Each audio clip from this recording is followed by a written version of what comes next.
Second question చూద్దాం చూడండి. FD is defined from R to R be a twice differentiable function. F అనేది R to R define అయితే twice differentiable కూడా అవుతుందని ఇచ్చాడు. F double dash of x greater than 0 for all x belongs to R. F dash of a minus 1 equals to 0 where a is a real number. Let g of x equals to some expression ఇచ్చాడు, f లో expression ఇచ్చాడు, and x is between 0 to pi by 2. Then consider the following statements. ఏంటి? g is increasing in 0 to pi by 4, g is decreasing in pi by 4 to pi by 2. So overall గా question వచ్చేసరికి application of derivatives లో question ఇది, right? Interval of increase, interval of decrease, అంటే ఎక్కడ increase అవుతుందో ఎక్కడ decrease అవుతుందో find out చేయాలి. ఓకే, సో ఫైండ్ అవుట్ చేద్దాం. ఏది ఫైండ్ అవుట్ చేయాలన్నా ఫస్ట్ మనం కాన్సెప్ట్ మాట్లాడుకుంటే g ఆఫ్ ఎక్స్ ఎక్కడ ఇంక్రీజింగ్ ఎక్కడ డిక్రీజింగ్ అన్నాడు అనుకోండి. ఒకవేళ ఇది డిఫరెన్షియబుల్ ఫంక్షన్ అయితే, ఓకే, ఇది డిఫరెన్షియబుల్ ఫంక్షన్ అంటే ఇక్కడ yes it is differentiable function. ఎందుకు సార్ అంటే g of x equals to in terms of F of లో ఉంది కదమ్మా, ఎఫ్ ఆఫ్ సంథింగ్ లా ఉంది కదా. And here clearly F is a twice differentiable కాబట్టి ఎఫ్ డిఫరెన్షియబుల్ అయితే g కూడా డిఫరెన్షియబుల్ అవుతుంది. So g of X is definitely differentiable function.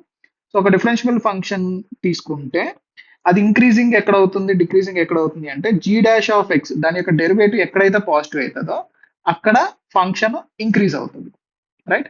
Increase అవుతుంది, రైట్? అండ్ దాని యొక్క డెరివేటివ్ ఎక్కడైతే నెగిటివ్ అవుతుందో అక్కడ ఫంక్షన్ డిక్రీజ్ అవుతుంది. డన్. ఇప్పుడు ఏది కావాలన్నా మనకి ఇక్కడ అర్థమైన పాయింట్ ఏంటంటే డిఫరెన్షియేట్ చేయాలని. సో ఇప్పుడు మనం g ఆఫ్ ఎక్స్ తీసుకుని దాన్ని డిఫరెన్షియేట్ చేసి చూద్దాం. సో g ఆఫ్ ఎక్స్ ఏమి ఇచ్చాడు? F of tan square x minus 2 tan x plus A ఇది ఇచ్చాడు. సో దీన్ని డిఫరెన్షియేట్ చేసి చూద్దాం. సో దీన్ని డిఫరెన్షియేట్ చేసే కన్నా ముందు ఇక్కడ నాకు క్లియర్ గా ఏం కనిపిస్తుందో చూడండి. tan square x minus 2 tan X అనగానే నాకు ఒక పర్ఫెక్ట్ స్క్వేర్ వైబ్ లా కనిపిస్తుంది. అంటే ఏం చేయొచ్చు మనం? ఇప్పుడు దీన్ని ఏం చేస్తానంటే నేను tan x minus 1 whole square consider చేసుకున్నాను. అప్పుడు ఏమొస్తుంది? tan square x minus 2 tan x plus 1 extra వస్తుంది. కానీ ఇక్కడ 1 ఉందా? లేదు కదా, ఏ ఉంది. సో నేను ఏం చేస్తాను అంటే ప్లస్ ఏ మైనస్ 1 రాసుకుని బ్యాలెన్స్ చేస్తాను. ఓకే, ఇలా ఎందుకు రాసుకున్నా సార్ అంటే ఇక్కడ నాకు క్లియర్ గా F dash of a minus 1 అనేది ఇచ్చాడు. సో అక్కడి నుంచి మనకి క్లియర్ గా ఇలా రాసుకోవచ్చు అనే పాయింట్ అర్థం అవుతుంది. సో ఇప్పుడు ఏం చేద్దామంటే దీన్ని డిఫరెన్షియేట్ చేద్దాం. So g dash of x equals to f dash of tan x minus 1 whole square plus a minus 1 into మళ్ళా లోపల ఆర్గ్యుమెంట్ యొక్క డిఫరెన్షియేషన్ రాయాలి కదమ్మా. సో అప్పుడు ఏమవుతుంది? Into 2 into tan x minus 1 మళ్ళీ tan x యొక్క డిఫరెన్షియేషన్ సీకెండ్ స్క్వేర్ ఎక్స్ ఇది వస్తుంది. ఓకే, ఇది ఓవరాల్ గా మనకి g డాష్ ఆఫ్ ఎక్స్ వచ్చింది. సో ఈ g డాష్ ఆఫ్ ఎక్స్ అనేది ఎక్కడ పాజిటివ్ ఎక్కడ నెగిటివ్ చెక్ చేద్దాం. ఫస్ట్ పాజిటివ్ చెక్ చేద్దాం. పాజిటివ్ చెక్ చేయాలంటే ఇది పాజిటివ్ నెగిటివ్ డిసైడ్ చేయాలి. ఏది డిసైడ్ చేయాలి? ఎఫ్ డాష్ ఆఫ్ అది పాజిటివ్ నెగిటివ్ డిసైడ్ చేయాలి. దాన్ని బట్టి కూడా ఉంటుందిగా. సో ఇది పాజిటివ్ నెగిటివ్ కావాలంటే ఎఫ్ గురించి డేటా ఇచ్చారు మనకి. F double dash of x greater than or equals greater than 0 for all x belongs to R. And ఇక్కడ రాసుకున్న data f double dash of x greater than 0 for all x belongs to R. F dash of a minus 1 అనేది 0 ఇచ్చారు. So ఈ type condition మనం చాలా frequent గా వస్తుంది. ఎప్పుడైనా ఈ కండిషన్ ఇవ్వగానే మనం అర్థం చేసుకోవాల్సింది ఏంటంటే F double dash of x greater than 0 అయితే F dash of X is a strictly increasing function. Strictly increasing function. Sir అలా ఎలా చెప్పారు సార్ అంటే ఇప్పుడు ఒక డిఫరెన్షియబుల్ ఫంక్షన్ ఉందనుకో, మనం ఆల్రెడీ నేర్చుకుంది ఎఫ్ ఆఫ్ ఎక్స్ అనేది ఒక డిఫరెన్షియబుల్ ఫంక్షన్ అయితే దాని యొక్క డెరివేటివ్ పాజిటివ్ ఉందనుకోండి for all x belongs to R. Can I say that is increasing function? So ఇక్కడ కూడా మీరు అదే ప్యాటర్న్ లో ఉంది చూడండి. ఎఫ్ డాష్ ఆఫ్ ఎక్స్ ఒక ఫంక్షన్ అనుకుంటే ఇది దాని యొక్క డెరివేటివేగా F double dash of x అనేది. అది పాజిటివ్ అంటే దాని అర్థం ఈ function is strictly increasing function, right? So ఇది స్ట్రిక్ట్లీ ఇంక్రీజింగ్ ఫంక్షన్ కాబట్టి ఇప్పుడు ఇక్కడ మనకి F dash of X strictly increasing వచ్చింది. కానీ మనకి ఇక్కడ ఉంది ఎఫ్ డాష్ ఆఫ్ ఎక్స్ కాదు, ఏముంది? F dash of tan x minus 1 whole square plus a minus 1 ఉందమ్మా, రైట్? ఇక్కడ నేను ఏం చెప్తానంటే ఇక్కడ లోపల ఆర్గ్యుమెంట్ అబ్జర్వ్ చేస్తే ఇది ఎప్పుడు ఒక పర్ఫెక్ట్ స్క్వేర్ ఉంది కాబట్టి ఎప్పుడు greater than or equals to 0 ఉంటుంది.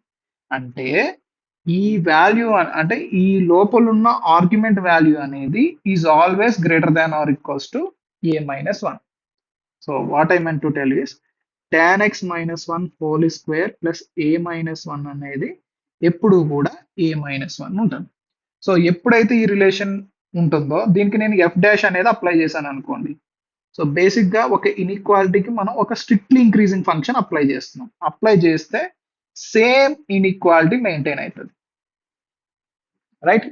ఎందుకు సార్ అంటే ఇప్పుడు ఒక స్ట్రిక్ట్లీ ఇంక్రీజింగ్ ఫంక్షన్ తీసుకున్నాం. లెట్ సే ఇలా ఉంది స్ట్రిక్ట్లీ ఇంక్రీజింగ్.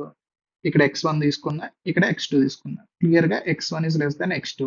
సో x1 దగ్గర వచ్చే ఫంక్షనల్ వాల్యూ కన్నా x2 దగ్గర వచ్చే ఫంక్షనల్ వాల్యూ ఎక్కువ, అంటే f of x1 is less than f of x2 కదా. సో అదే రిలేషన్ ఇక్కడ వాడుకోవచ్చు, రైట్? సో ఇప్పుడు మనం ఇక్కడ తీసుకుంటే దీన్ని బట్టి ఏం చెప్పొచ్చు, దీని వాల్యూ ఆల్రెడీ ఇచ్చేసేది 0. సో అంటే what we can say this expression is always greater than or equals to 0. So ఇప్పుడు మనకు వచ్చిన g డాష్ ఆఫ్ x అనేది f dash of tan x minus 1 whole square plus a minus 1 into 2 into tan x minus 1 into secant square x అనేది వచ్చింది మనకి g dash of x. So ఇది ఎప్పుడు greater than or equals to 0 రా.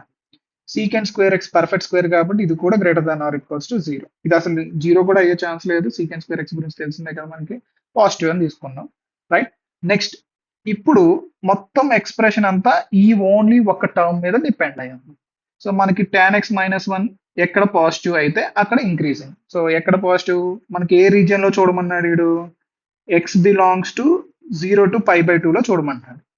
So 0 to π/2 లో tan x greater than 1 ఎక్కడ అవుతుందమ్మా, when x is greater than π/4. So π/4 to π/2 increasing function. So ఇక్కడ ఇంక్రీజింగ్ అయితే ఇంకా tan x మైనస్ 1 ఎప్పుడైతే నెగిటివ్ అవుతుందో అక్కడ డిక్రీజింగ్ ఉంటుంది. అది ఎక్కడ x belongs to 0 to π/4. So 0 to π/4 లో డిక్రీజింగ్, π/4 టు π/2 లో ఇంక్రీజింగ్. సో ఆప్షన్ చూద్దాం, ఇప్పుడు వాడు ఇచ్చే స్టేట్మెంట్స్ చూద్దాం. సో ఇంక్రీజింగ్ ఇన్ 0 టు π/4 మనకేం వచ్చింది, డిక్రీజింగ్ వచ్చింది. ఇది తప్పు. డిక్రీజింగ్ ఇన్ ఇచ్చాడు, ఇది కూడా తప్పేగా, రైట్? మనకు వచ్చిన దానికి రివర్స్ ఇచ్చాడు. So neither 1 nor 2 is true, right? So first option done.